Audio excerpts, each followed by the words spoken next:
Cyest Workforce Planning offers labor demand forecasting and labor planning using drag-and-drop modeling that is intuitive and simple to use. The model building process is made fast and efficient through the use of pre-configured templates or building blocks. These building blocks, at minimum, contain all the model logic, relations, and relevant formulas for the model, thus allowing the user to focus their time on the physical building process and entering of data. Labor rules can also be pre-configured, allowing the standards and norms to be managed centrally. The process in which to move through the model is chronologically laid out in the upper tabs. This process more specifically would be global settings, which allows for settings of global factors such as labor grades and escalation factors. Model assembly. Pre-configured templates can be dragged and dropped to assemble a model hierarchy based on client operation requirements. Data entry. This series of screens allow for population of all drivers and labor rules within the model and associated scenarios. Reporting. This allows for pivotable reports to be exported to Excel to allow for all results to be sliced and diced as required. Management dashboards. This series of screens allow the user various techniques and analytical methods to interpret the model results in detail, as well as allowing for effective comparison between various scenarios. Assembling the model structure is made fast and efficient through the use of pre-configured templates or building blocks. In this example, I will run through how to create a mine structure using the pre-configured entity building blocks. I firstly drag on a mine template. I then drag on shaft 1 and shaft 2 onto mine. Lastly, I drag 4 levels onto shaft 1 and rename as level 1, level 2, level 3, and level 4. This is repeated for shaft 2. As we can see from the right of the screen, contained within the entity building blocks will be all the relevant activities associated with that particular work area. Each activity will contain the defined labor elements relevant to that particular activity.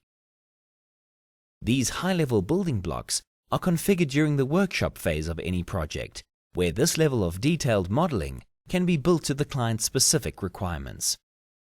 The most challenging part of running and maintaining a model is ensuring that the correct data has been uploaded.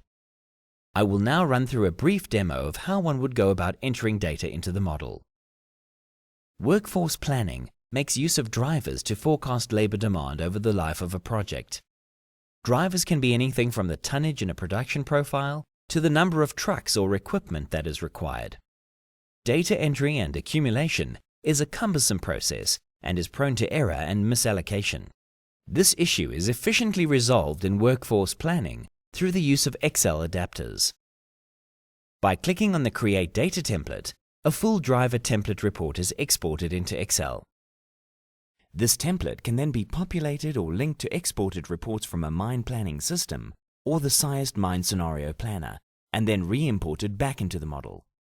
This allows for a simple interaction with the model, as most users are comfortable using Excel. Labor demand is calculated by entering a business rule at a designation level.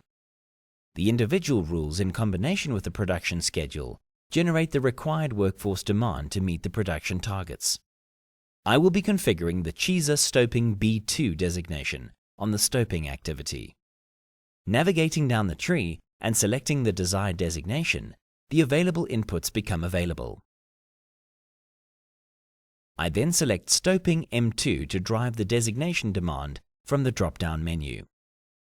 I then enter in historical data in the form of a quantity of designation, number of shifts, and efficiency. Based on these inputs and the schedule drivers imported previously, you will notice from the graph that the cost has instantaneously been updated. Alternatively, you can create an Excel template for all labor inputs in the model. Filters can then be applied for the particular designation. This template can then be saved and re-imported back into the model. Input templates can also be generated for all labor settings within the model. In this template, driver and grade assignments can be made in bulk and then re-imported back into the model.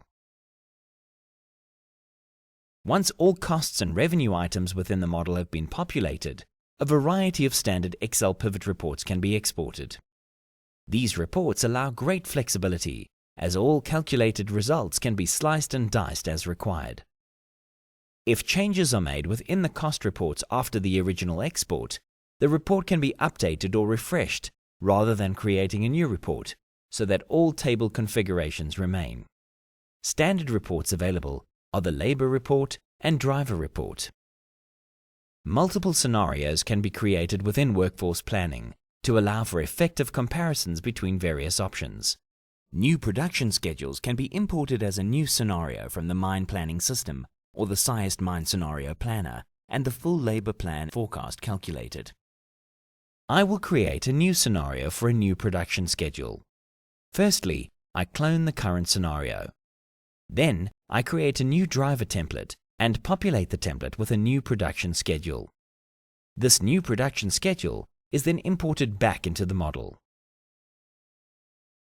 The model produces the overall workforce demand required to meet the imported production schedule.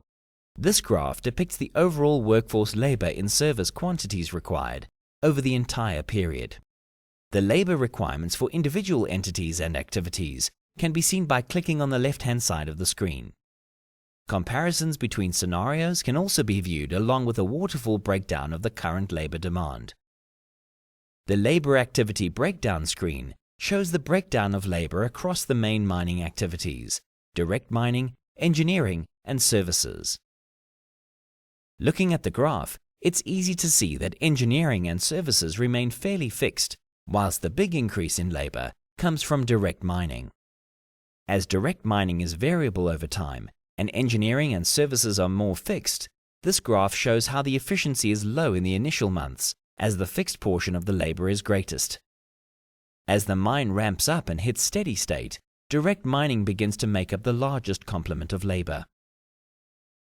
The labor location breakdown screen overlays the tons output from the different levels of the mine with a combined efficiency from those areas. Looking at the graph, one can see that as levels start producing, there are sudden dips in the efficiency due to the fixed portion of labor and low production output. As production stabilizes, the efficiency improves. Waterfall charts allow for a breakdown view of differences between two different scenarios within the model. In this example, the activity contributing the difference in labor numbers on shaft 2 between the base case and actuals is underground engineering services. Advanced analytical functionality allows for path of greatest variance analysis to understand the reason for variance between two scenarios using reverse modeling techniques.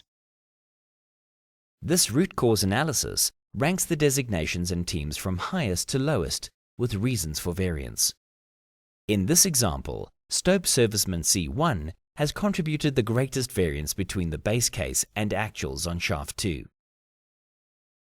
A forecasted labor demand does not necessarily mean that there is an infinite supply of labor ready and waiting to meet the demand. Once you are happy with your workforce demand requirements, it is now necessary to test whether there is in fact the supply of labor available. This scenario depicts the typical situation which results in a future excess demand for labor. The black line represents the labor demand for Cyest stoping designation across the whole model as previously calculated. If we assume current labor supply to be static, this is represented by the flat bar graph. If labor demand increases over time as depicted by the black line, labor demand will exceed the labor available to do the work. By taking into account the attrition of labor such as natural attrition at 1%, promotion at 1%, and death and disability at 1%, you will see that this gap in labor demand deteriorates even further. With a forward-looking recruitment drive, it's possible to have talent in place to meet the future demand. One could promote from within the organization. There are hypothetically 8 Cyest stopers available to be promoted. Additionally, sourcing labor from the market is required to reduce the gap. There are hypothetically 22 Cyest stopers available to hire at any one point in time. One doesn't always need to hire everyone that is available. During ramp of the mine, you might need to hire everyone you can, but during steady state, you only need to hire a fraction of the people, mainly to offset the attrition. The model calculates how many people you actually have to hire, and this will not exceed the available people. The model will also first try to source labor internally, and then, if the demand can still not be met, supply labor from the market. In reality, labor is rarely ever available to begin work immediately, as initial training is usually required. This can be accounted for by adding in a training period.